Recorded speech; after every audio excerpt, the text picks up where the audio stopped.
नमस्कार दोस्तों, स्वागत है आपका हमारे यूट्यूब चैनल में। आज हम बहुत ही इंटरेस्टिंग टॉपिक्स कवर करने वाले हैं। चाइना का 10 year bond yield, China stimulus package और impact of above activity on Indian stock market. तो रिसेंटली चाइना का 10 ईयर बॉन्ड यील्ड काफ़ी नीचे गिर गया है और उन्होंने रिसेंटली 1.4 ट्रिलियन डॉलर का बहुत बड़ा debt refinancing stimulus package announce किया है।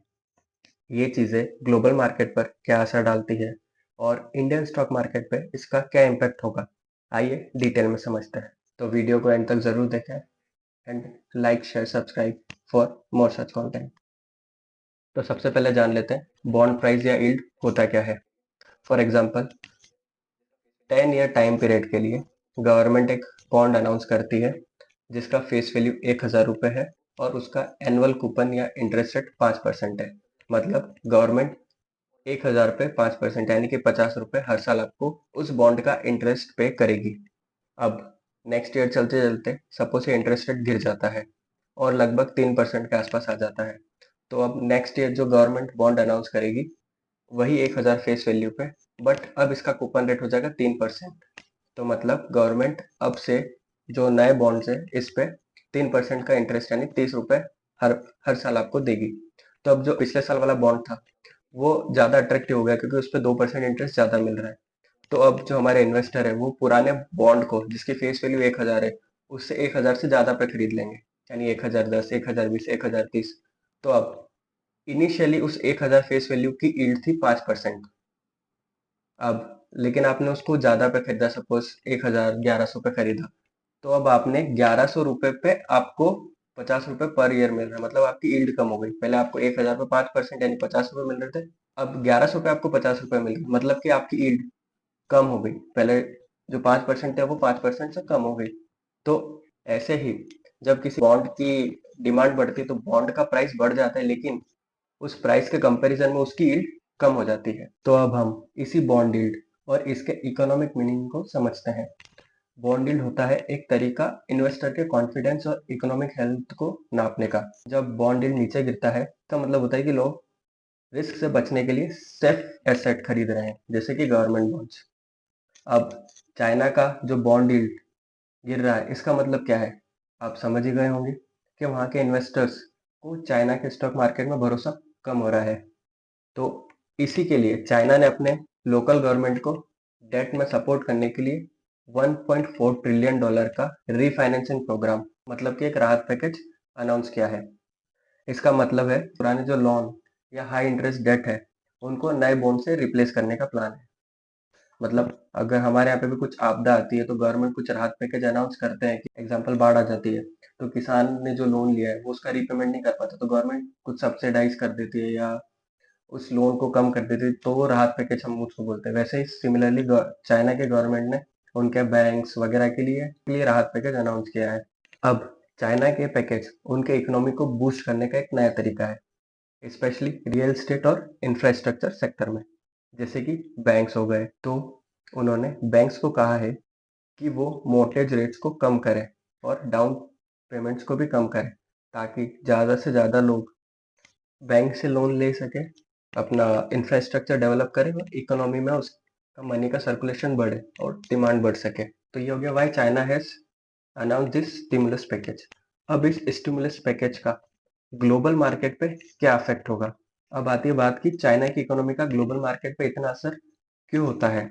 दोस्तों, चाइना दुनिया का सेकंड लार्जेस्ट इकोनॉमी है और वो कई देशों से और वो कई देशों के लिए बहुत बड़ा ट्रेड पार्टनर भी है, इंक्लूडिंग इंडिया और यूएस।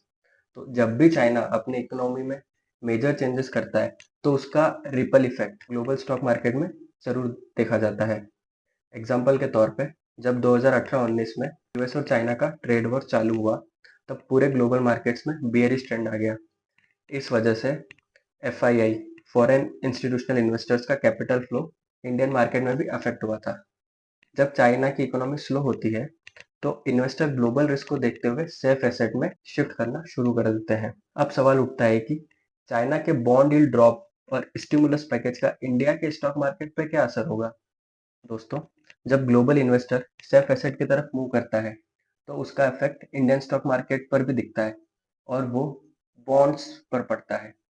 ज़्यादा एफआईआई रिस्क को अवॉइड करते हुए इंडिया के गवर्नमेंट बॉन्ड में पैसा इन्वेस्ट करते हैं, जिससे बॉन्ड प्राइसेस ऊपर जाती है और यील्ड्स नीचे आने लगती है।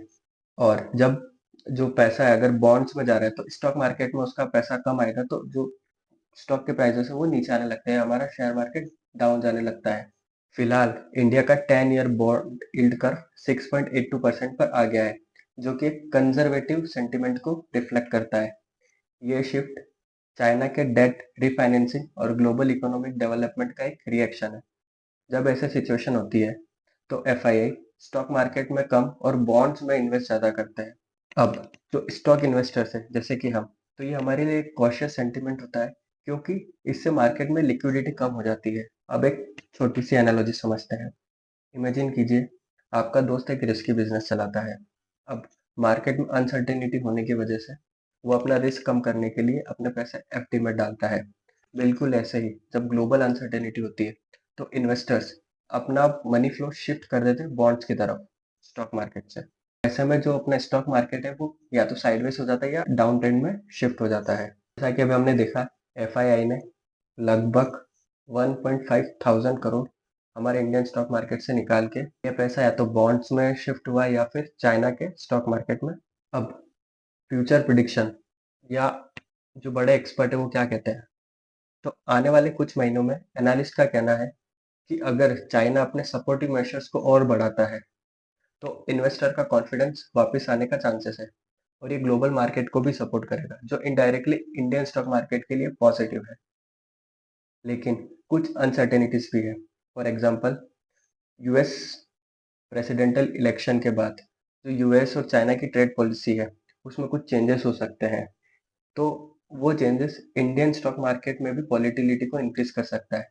जैसे 2020 में पेंडेमिक के बाद ग्लोबल स्टिमुलस पैकेज जो हर देश ने अनाउंस किया था, उसने इनिशियली मार्केट को बूस्ट अप किया, लेकिन इन्फ्लेशन और इकोनॉमिक स्लोडाउन की वजह से वो ग्रोथ शॉर्ट टर्म रही।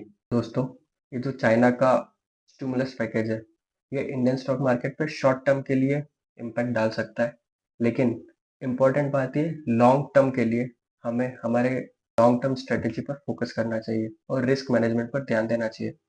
फाइनेंशियल एडवाइजर सजेस्ट करते हैं कि ग्लोबल ट्रेंड्स को क्लोजली ट्रैक करें और अपने इन्वेस्टमेंट को डाइवर्सिफाई रखें। अगर आप कॉशियसली मार्केट में इन्वेस्ट करना चाहते हैं तो लार्ज कैप कंपनीज या गवर्नमेंट बॉन्ड्स इसमें अपना इन्वेस्टमेंट अलोकेट कर सकते हैं, इसमें अपना इन्वेस्टमेंट बढ़ा सकते हैं। जैसा कि हमने देखा है रिसेंटली मिड कैप और स्मॉल कैप में काफ़ी वॉलेटिलिटी देखने को मिली है। इसलिए अगर हमें हमारे इन्वेस्टमेंट को सेफ रखना है तो हमें अभी के लिए कॉशियसली इन्वेस्ट करना है, अच्छी फंडामेंटल वाली कंपनीज में इन्वेस्ट करना है, या फिर अगर हम चाहें तो फॉर द सेफर साइड अपने इन्वेस्टमेंट को बॉन्ड्स की तरफ भी शिफ्ट कर सकते हैं।